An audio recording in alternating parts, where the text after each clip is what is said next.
Hi, today we are talking about how to stop a mental spiral. And I'm Rachel McLeod. I'm a mental health therapist and emotional wellness coach, a speaker, a mentor, and I help people do the brain work for resolving symptoms of anxiety, depression, and traumatic stress. The brain has a beautiful process for this that is fast, effective, and way easier than trying to fight with your brain or trying to make yourself do things or force yourself use your willpower. This is way easier, and your brain becomes really great at resolving symptoms and helping you build an easy flow in your life of wellness. It basically helps you take these symptoms and master wellness and then sink them down into your unconscious programs. So, where before you had programming that led you to anxiety, depression, or traumatic stress, we want to pull all that up, get that resolved, and help your brain create the wellness and sink that deep in where the other used to be. So, it's this. I love my work because it's massively transformational, and when it starts right away. And so when brains do this work, it's beautiful. And so that leads me to spirals and how to stop a spiral, because this is these are in our inner world in places, and they're not supposed to be there, and your brain can do better than this, and they're miserable. So we lose a lot of control in those spaces. And so I love it when we find a spiral. Personally, they're not my favorite thing to encounter, um, but I really like them personally and professionally, because they really, when the brain is working on this, when we support the brain to do its work with spirals, it turns into, gosh, it turns into so many things. I don't even have really all those great words, but I'm going to try. So, when we help the brain through spirals, it turns into wellness, more knowledge about ourselves, more skill, more resources, more wholeness. It's really beautiful what brains do with spirals. It's kind of like, as equally awful as it is like once it gets healed and resolved, it's equally awesome. And my clients come out of these with higher emotional intelligence and higher emotional wellness. And so, and these resolve. And so the same things that trigger them and you fall into the spiral, we want the brain to resolve that. Like, hey, brain, what's up with that?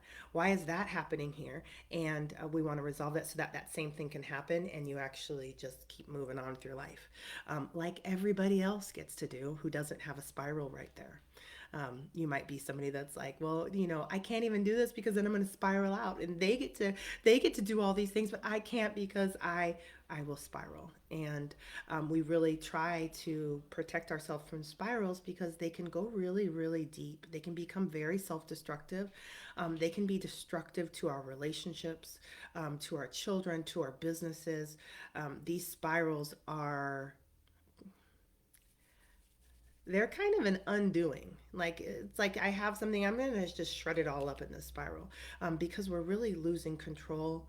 Um, our brain is moving so fast. Our thoughts are we have racing thoughts, and we feel like we can't get a grip of reality. It almost is a feeling like you're drowning, and so you end up clawing up your inner world and those around you who are trying to help stabilize you. So there's a simpler way to work with this, and as soon as you get started with it, you will notice the spiral that you're working on will never be the same. It will never be this dysfunctional again.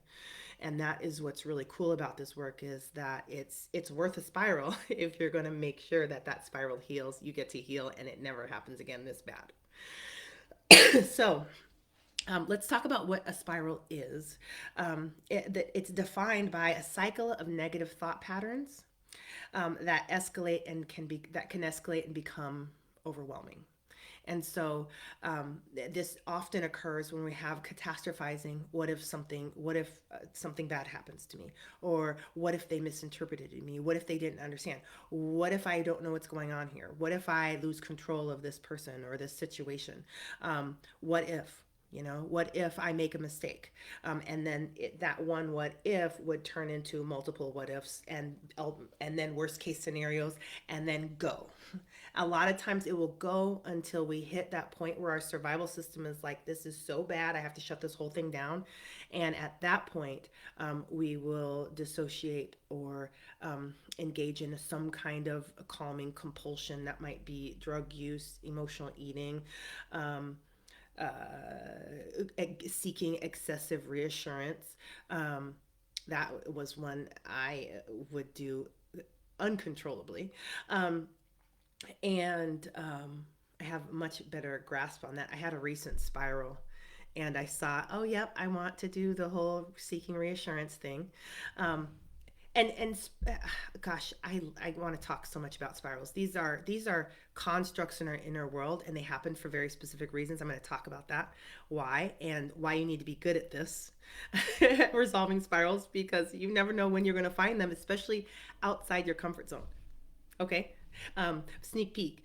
Um, so let's see. Um, Gosh, where was I? Okay, so a compulsive behavior. Some people will compulsively clean. Other people will compulsively shop. People will compulsively anything to get the mind off of this, anything to get out of the spiral, anything to shift gears. And we intuitively know this, but sometimes we don't know that that's what we're doing. And then we're really mad at ourselves when we find ourselves eating, drugging, sexing, seeking reassurance, where we're doing the behaviors. We're so mad at ourselves, but we don't know that actually this was a default mode to get out of a painful spiral. Um, and so it's so good when we get rid of that spiral, because then we don't have to do any of those behaviors. And we don't have to do that destructive course of actions. And so, let's see. So there's things that can set us off and trigger spirals, and it's not just worst case scenarios. It's not just thinking. Sometimes it's a flashback occurring, something reminded you of an experience, and so you'll spiral into that experience. It can be things that you have particular wounding over. Maybe you had a scenario where you felt inferior, and that took you on the spiral. It really, it's so different with so many different people that I'm really very open-minded when I am listening and hearing people talk about their spirals or what's going on before, because we want to find what's going on before, like what triggered this spiral. That's really where we want to look. And I don't want to judge before. It's not one thing, and it can be different for anyone. Brains do spirals when that's its best effort to figure out how to keep you alive. It's not good, right? This is not good, brain. This is awful. Actually, it's very painful. Can we do something better? Yes. Okay. And so we need to pull your brain into the space to do something better with it. Um,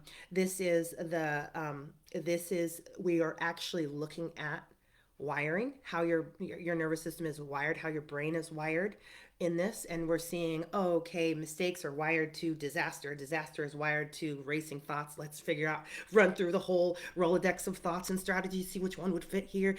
Let's play through every other thought we've had, and how we could have replayed this and made it better. Okay. And then, so you're watching what everything's attached to, and you can actually track this. I do have people track this sometimes. Sometimes they don't need to, just a little bit of, the solution in this space is really regulating the nervous system. So I'm going to talk about that a little bit more. Sometimes that's all that's needed. Sometimes we really have to go in and see, we have to rewire the whole thing. Doesn't take very long. So it's not a big deal, but it's a great skill to have, because you never know when you're going to need to rewire something. That's why I have like a big bag over here. It's invisible. It's where I store all my tools and resources. And I like to make sure my clients and you have these tools. And so that you can pull them up and help your brain work through something. If you find yourself in a spiral, you're like, oh, look at me spiraling. Okay, brain, we need to work on this. So I want you to be able to do that. And this, we're helping the brain do its rewiring. We want it to go ahead and put mistakes with compassion, and we want it to wire that in compassion. surprisingly enough, not very many people that I work with have in their brain is wired from mistake to compassion, growth beliefs about growth, healthy positive beliefs about growth. It's usually wired to other things like negative criticism, self-hatred. It can be wired to any of the things, and that's not how it's supposed to be. Um, so please hear me say that. Um, let's see. Um, uh, if you imagine it the way I look at this, Rachel's world, um, when I'm working with clients, I'm kind of working beside them. I'm kind of walking beside them in their inner world. You know, we're talking, but I'm right there walking with them, and it's like we're looking at the layout. And so when we're talking about these inner spirals, it's really like there's a spiral in their inner world, and you will watch people really try to walk around the spiral and not get pulled in. You know, and so we're doing some weird things in our inner world like this. And when in fact, that spiral's got to go. That spiral's not supposed to be there. It's there now. We need to do a spiral protocol. But don't overlook those. Don't get so used to those in your inner world, because many people will have multiples everywhere and they're just like, well, I just spiral. I'm just a spiraler. No, no, you're not. Your brain needs to work. It needs to continue working on these things. It needs to rewire those things. They're not wired properly. And remember, you did not do your wiring. Experiences, our parents, there's so many things that have done our wiring, and they can only do so much. It's your inner world. And even if they were very dysfunctional, then you got work to do. Join a club like me. I'm in that club. If and not because my parents are bad or wrong or evil, but because they grew up with a lot of trauma themselves. And so um, and many of us are in that situation, so we have quite a bit of work to do there. But regardless of how they got here, they're not supposed to stay. And perhaps in infants, maybe the whole inner world is a spiral. You know, maybe that's what we're seeing. It's undevelopment. It's lack of development. It's I don't know what to put here, so I'm going to reach and grab something. Oh, self hatred. Okay, that's at least I know what I'm doing. Right? I'm not just in a free fall. And brains would rather be self hating than be in a free fall situation. So if you can understand this from your brain's perspective, these spirals are the best effort they could do given their understanding, their resources, and the support that they had. Okay, and we can do better now. And we're going to help the brain do better now because it wants to anyway. Um, so don't just walk around those spirals in your inner world, you know. Don't just do that. Let's acknowledge them and get them working. So that's why they're here. That's is the best effort your brain could do. Um, so when we do this, if you get sucked into the spiral, you have to get out. It's not it's a really expensive state of being. It's an expensive brain state. It's a big limbic system state. That means that the fronts of our the prefrontal cortex is shut down, is powered down to can get as low as 20% function. Um, People feel very disoriented in here. That's because our higher level reasoning is not available to us in this space. Um, and It's very confusing. And the solutions that we would normally use, we can't find them because the parts of their brain where those solutions are kept are not available to us. And so there's nothing wrong brain function wise. It's just a specific brain state that you're in when you're in a spiral. And so because of that brain state, we want to work with that state very specifically. And how you interact right here is going to be either a coping strategy or a healing strategy.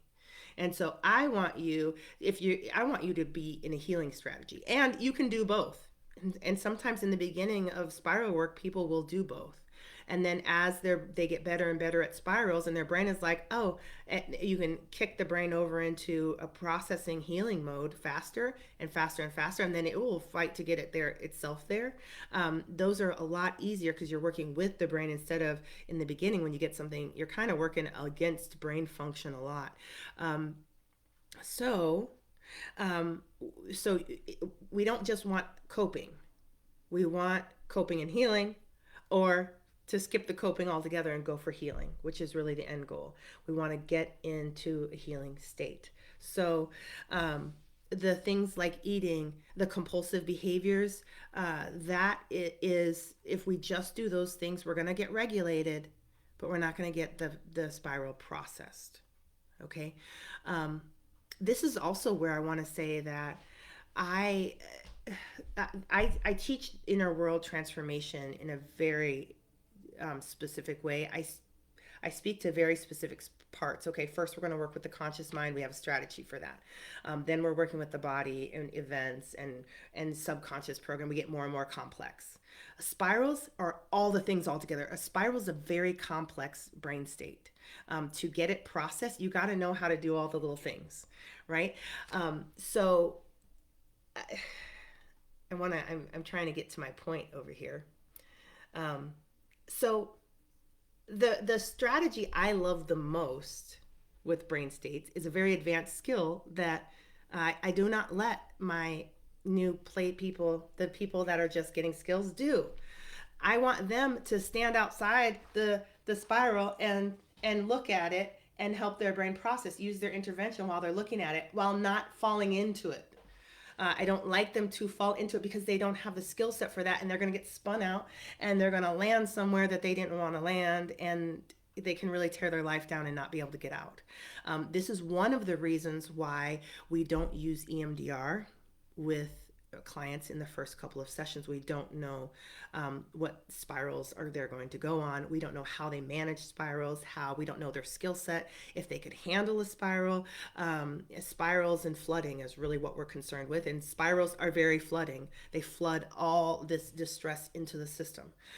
They bring it conscious, and so that really is why with EMDR we don't do that, because it can be so destabilizing that people have to go to inpatient treatment. Right? We're not. This is not. They have to go and be stabilized. This is not jokesies, play aroundsies stuff. This is stuff that it can be very dangerous to us if we're not handling it properly. If we don't know what it is, if we're not comfortable with it, if we don't have skills.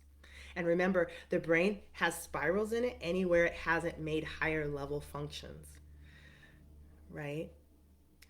If you're master where you are, but all of a sudden you go into the ER, considering that you're not an ER specialist, and you go into the ER, you're going to have some spirals there. You're going to spiral out in different places because you're out of your comfort zone. Your brain doesn't know what it's doing. It's going to try and put the best thing together that it's got, and it's going to be fighting to figure that out. No, not this, and it's going to go nuts. It's going to go off, right? So understand that just because you resolve most of the spirals in your comfort zone so that you're comfortable and you're masterful, as soon as you step out of there, you could encounter another spiral. It's part of growing, and it's part of brain function, and it's not a bad function. It just is not very comfortable, and it's not, we need it to complete the process. We need it to upgrade. Okay, so because it's very basics, low level. um okay, so you want that strategy. Okay, my favorite strategy, this is what I like to do. I like to dive in to the spiral. I like that's I just and I tell my clients, okay, we're gonna spiral well. We're coming up to some spirals here. We know that they're there. We've been talking about them. We've been walking around. We've been working on them. They're still there. There's some deeper stuff in there. We're going in. And the thing is, I'm gonna tell you how how I explain this and how I think about this. Because I think this is fun. I don't always think it's fun when it happens to me, but I do think it's fun when it's happened to me after I'm done with the spiral, because then it's like, ah. Okay, so it's kind of like skydiving in a way. I would imagine. Never done it, not planning to do it because I don't like that. But I like it in the emotional world. I imagine that we're going to put our Ghostbusters pack on, right? That's our intervention. It's proven. We've used it multiple times. Our brain responds to it. We count on it. We've got a good relationship with this. Like, our brain rocks and rolls. Like, we have lots of confidence. And we're at this point where we're leaning in and we're going after symptoms. We are symptom hunting. We're spiral hunting at this point. This is not, again, something I do with beginners. And then what we're going to do is we're preparing for the spiral. And then when the spiral comes around and we get the invitation, hey, you want a spiral? And before, you don't get invitations. But now we see this as an invitation, and we're jumping in, and we are going to spray the whole thing down with all this healing sauce, right? um, so that's how I talk about it, because brains, this part of your brain, your prefrontal cortex, can't heal things it can't see. So if you're going to dive into the spiral with your eyes wide open, you are looking at all the wiring and coding at a very fast pace that is faster than you and I in our conscious awareness can process, but not your brain. Your brain is like, oh, I see all these codes. And we want to just let it look at it, let it look at the spiral. And we're going to be feeling a lot of emotional distress. So we're going to be using our intervention. Maybe you're tapping, maybe you're EMDRing, maybe you're collarbone breathing, maybe you're doing breath work. I don't know what your intervention is. I know what my client's intervention is because I'm watching and analyzing and I'm making sure they're equipped. And we're in and we're going. And really, the spiral will end very, very quickly. And by quickly, I mean minutes. The one I had yesterday, I couldn't really focus on it, and so I had to do it kind of passively. That lasted me a couple of hours, but it was fine. I was actually enjoying that. I had a situation outside of my comfort zone where I had to stand up to a bully, and my nervous system, my body was terrified afterwards. And so it was just, there was a bunch of worst case scenarios and it just feeling like I'm losing control. It was a whole thing, a whole response. And so I went about my day and I just had my interventions on. I like EMDR music or alternating bilateral stimulation, and then found myself very grounded, and I'm getting insights now. I'm getting more clarity, and so it's the in and out flow of the spiral. Okay, so the other thing I want to say, that an example that I use, and I'm beginning to use a little bit more because it seems like this is how it works, and we with EMDR, they have a fabulous name, like it's eye movement. That's not the fabulous part. It is, but because that's really what we're doing eye movements, or we're doing bilateral stimulation, same deal. And then desensitization and reprocessing. And this is really what the brain function needs. There's two teams, it seems like. I'm going to tell you the story because it works in practice, and perhaps the neuroscientists will say, yeah, that's exactly how it works. This team is over here and this team is over here. I'm failing their classes, their anatomy and physiology. I can't tell you the names of the different parts of the brain. No. So, but it's like there's two teams. One is the desensitization team. They are the pain processors. The emotional distress registers in the brain as pain. That's what they do. They go first. And so we want to send that team in. We want to support that team. We support that with an intervention that works directly with the survival system part of the brain. The ones I love the best are thought field therapy, emotional freedom techniques, energy medicine, and eye movement desensitization and reprocessing, EMDR. I like them in this order for spirals. And I like them in different orders for different people. But we want to match them up. Sometimes some people only like one intervention. It's fine. Just use that one. If that's the one that works for you, you just keep using it until your survival system has finished allowing the whole spiral through the healing pathways. Or let's say it like this, that the desensitization team got in there and they processed all the emotional pain, all the mental social pain that occurred. Once that layer of work is done, then the second team, which is the sorters, the analyzers, the data processors, they get in and they're like, oh, okay, and they're learning about the spiral, what caused the spiral, all the information, what's wired wrongly, like, oh, look, this is wired over here to self-hatred. I don't think it's supposed to be wired like this. Team is the one that fixes everything, and they can't get in there first while all the pain is there. That's why you need the first team first. So you need the desensitization first. The pain processors, they go and take that stuff. That stuff becomes information and energy, and so that's where we get our motivation back. That's where we get we get so many things from processing pain, emotional and social pain. And then the other team gets the data and reorganizes everything. Okay, so this is really how it works in the brain. And so if you understand this, you know that if I'm spiraling and I'm in a lot of pain and I'm full of distress, the first thing we need to do is get this pain processed, right? So that's why we're using our interventions. This is the sign for EFT or thought field therapy, whichever one. And it's really simple because we're not doing cognitive behavioral methods at this point. We're working directly with the part of the brain that thinks we're in danger and we're a threat, and that part doesn't use words, reasoning, logic. It doesn't care about any of that stuff. You cannot reason with it, but you can send it signals in its own native language, the body, that hey, we're safe, which is why we're eating, why we're drinking, why we're smoking and sexing and texting and scrolling, and all those messages are helping us that survival system understand we're safe, because those are not things you do in unsafe, and it's got that wired in. Eating is safe. We can calm down and relax while we're eating. Okay, if we just get a couple beers in us, we'll calm down and relax. Our brain is looking for that. But those things have some negative side effects, and we want to do those differently. When we're relying and dependent on something, we want something that doesn't have negative side effects. And our brain is dependent on regulation and nervous system regulation. That's part of our design. That's why we hug each other. That's why we pat each other on the back, why we listen to each other. We are dependent. That part of the brain is very dependent on receiving messages of safety in order for it to relax and process. So interventions like EFT, energy medicine, all these things they work with that body to send those messages in. Okay, and they're very quick. Like EFT and thought field therapy are 30 seconds. So in 30 seconds time, you can really create a ton of shifting with your survival system, what it's doing, and is it blocking out the spiral, or is it feeling safe enough to let that information get processed and integrated? That's really what we want.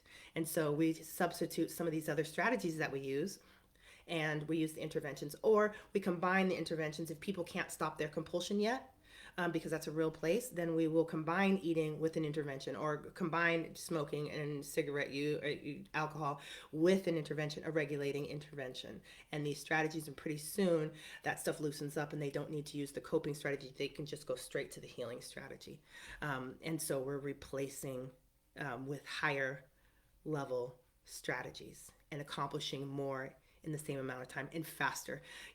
It's really inspiring when something that would take you 6 beers to calm down in takes you 2 minutes of tapping to get the same thing done, plus processing and healing, and so that you never have to hit the bottom of that spiral again. I don't have to convince my clients to use tapping in those places, except for the first time. After they see the results, they're like, oh, okay, I get it. And so it's really, really powerful. These are lots of things I don't explain because it's just a natural shift. Brains want to do well for us. If they find something that works better, they're gonna want to use it. And if they use it enough, they will replace this programming with beers to the other one, to tapping seamlessly. And if they don't, what's up with that, brain? What are you doing? And we will go in there and figure that out. And there's always a logic there's not a logical reason that's happening. There is an emotionally very logical reason the brain is doing that. And so sometimes it's like doesn't make logical sense, but it absolutely makes emotional sense when you get in there at the root and see what's going on. And once the brain can see what's going on, because we're at this point, we're using all these strategies to help it get where it needs to go, because it's blocked out by all this pain and distress and improper wiring. It tries to go here, and then that's wired all. We want to get to the root issue. So we're helping the brain do that in the beginning, and getting that, once it can see it, it can get it reprocessed. It can get it ironed out, like, rewiring things and wiring them to your higher good and the best that it knows today, as opposed to when you were 5 and 3 and 2 and 17 and whatever. So it's really so valuable to let the brain do this work for you. Spirals are things you want your brain to resolve. These are not things you have to fix. A lot of people are overwhelmed when they start seeing how many spirals they have in their inner world. Not your problem. It's your brain's problem, and brains love this. Brains love working through this. They do need support. And so your job is to support your brain to heal that. And pretty soon you'll notice, oh, that thing that was usually would spin me out did not spin me out. And that's in that hindsight. And it's just like, I'm just doing better. All of a sudden, I'm just doing better. Huh. That's because your brain went in there and worked these things out for you and just handed it to you seamlessly, like it's supposed to be doing. So this is a very different way of working with spirals, but not only does it stop spirals, it stops the patterns of spirals, and it really solidifies your inner world, making your inner world a safe place to walk around in, to be in, and it makes your inner world more accurate. It makes your reactions and your responses and your beliefs and your understandings more accurate to the world, because of the higher level reasoning and processing that's going on. Once it gets all the way through this, it's also seeing things from multiple perspectives. So you're not even limited to your own perspective here. It just makes the more perspectives you can integrate here, the richer the information. And the more accurate the data, the more inclusive, and more precise, right? If you've got 16 different things that you need to make work, you need to understand them all. And then all of a sudden you can find the solutions that make them all work. And that is big.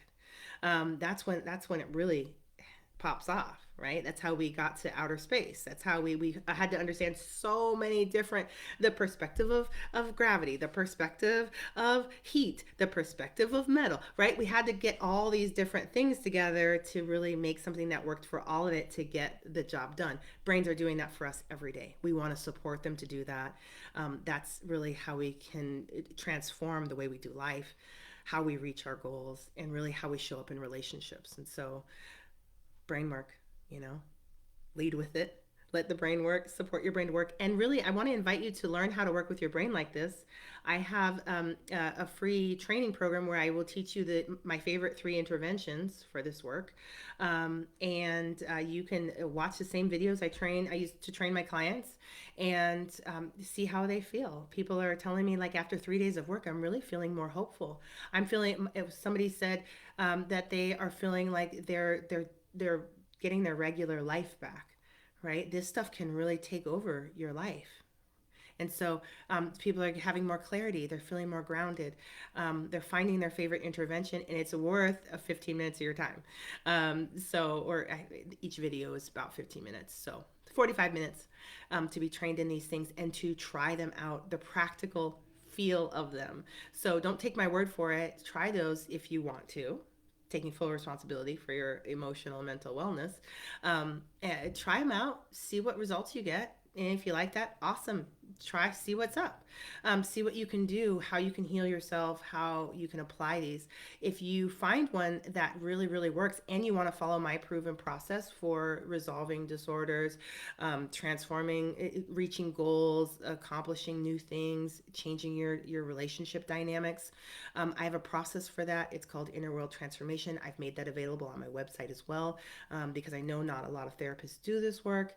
And I know lots of therapists don't train their clients to do this work. And so I really want you to have the skills so that you can support yourself wherever you need it, however you need it, in the ways that you need it. And so that's available to you on my website. It's also in my in the description section here. You can find the link to the free program and also to Inner World Transformation. Sign up, get started. So, in either one of them or both, whatever. So wonderful connecting with you. I'll see you soon. Bye.